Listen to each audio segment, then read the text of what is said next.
This is a homework help video for Advanced Algebra, Chapter 1, Lesson 4. We're looking at 4 problems. First 3 ask us to solve absolute value equations. If I take a look at number 30, the absolute value of y plus 9 equals 21. What that really means now is that the y plus 9 can be equal to 21, or y plus 9 can be equal to a negative 21, because the absolute value of negative 21 is 21. I have 2 little equations that I have to solve, so I'll solve them. I'll subtract 9 from both sides. Here, I get y equals 12. In the second one, I get y equals negative 30. Now, before I move on, I'm going to check to make sure those answers work. I put a 12 in for y. I take the absolute value of 12 plus 9. 12 plus 9 is 21, so now I have the absolute value of 21. Absolute value of 21 is indeed 21, which is what I want my absolute value to be equal to. I'll check the negative 30. I'll put that in for y. Absolute value of negative 30 plus 9. Negative 30 plus 9 is negative 21. Absolute value of negative 21 is indeed 21, which is what I want my equation to be equal to. So I have proven and checked that both 12 and negative 30 are solutions to my original absolute value equation. Take a look at number 32. Number 32 is slightly different. I have this 2 out in front of my absolute value. That's like having a 2 out in front of parentheses. How can I do to get rid of that 2? What can I do to get rid of 2 in front of parentheses? I could divide both sides by 2.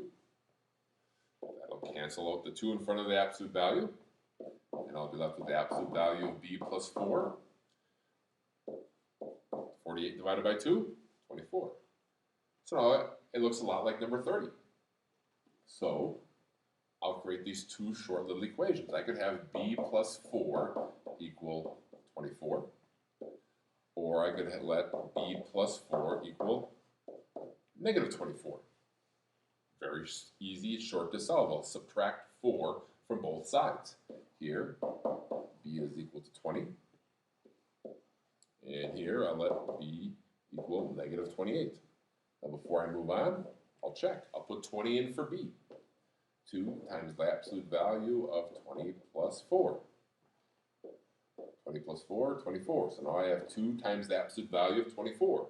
Absolute value of 24 is 24. So now I have 2 times 24. 2 times 24, 48, which is indeed what I want my absolute value equation to be equal to. I'll check the negative 28. 2 times the absolute value of negative 28 plus 4. Negative 28 plus 4 is negative 24. So now I have 2 times the absolute value of negative 24. Absolute value of negative 24, 24. 2 times 24, 48. Which is, again, what I wanted in the first place. So now I have solved and checked that these 2 numbers, 20 and negative 28, are solutions to my absolute value equation. Go on to number 40. Number 40 looks slightly different. I have this plus 6. Well, how can I get rid of this plus 6 to make it look like the previous 2 problems? This is an equation, so I remember my properties of equality. I'll select the subtraction property of equality. I'll take 6 away from both sides. I'll now have the absolute value of 5x plus 9 equals negative 5. Now right there, I can stop. I can say there's going to be no solutions. How come? Well, because absolute value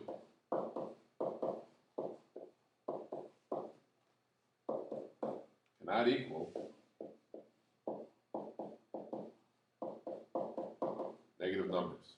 Now, if you don't quite believe that or understand why, I'll continue solving the blue equation. It looks a lot like the previous problem. So I'll let 5x plus 9 equal negative 5, and I'll solve that. Let's see.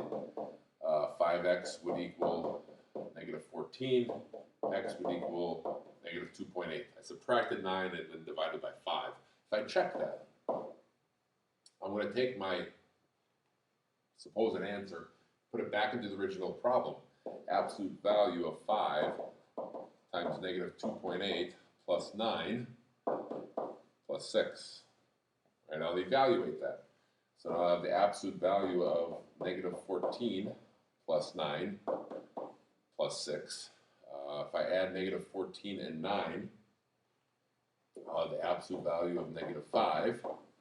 Absolute value of negative 5 is 5, and 5 plus 6 does not equal the 1 that I wanted for my original problem. So now I have proven that negative 2.8 not a solution.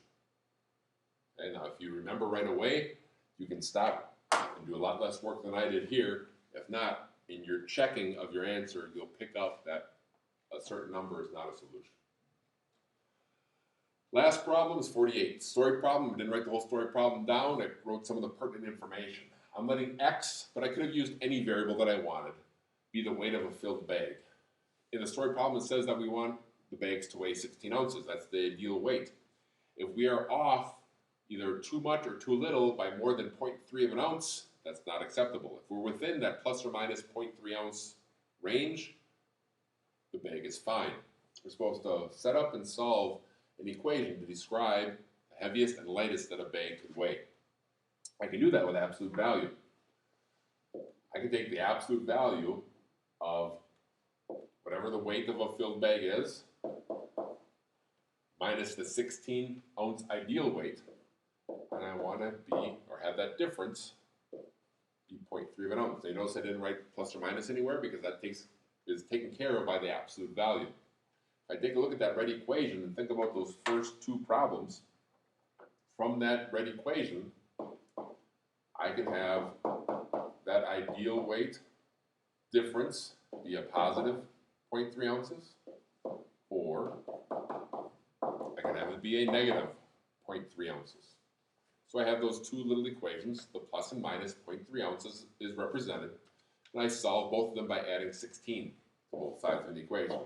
Here I'll get 16.3 ounces, and this one 15.7 ounces. So here I have the heaviest that a bag could be, and the 15.7 I have the lightest. I have set up and solved to find how much or how little an acceptable bag could weigh.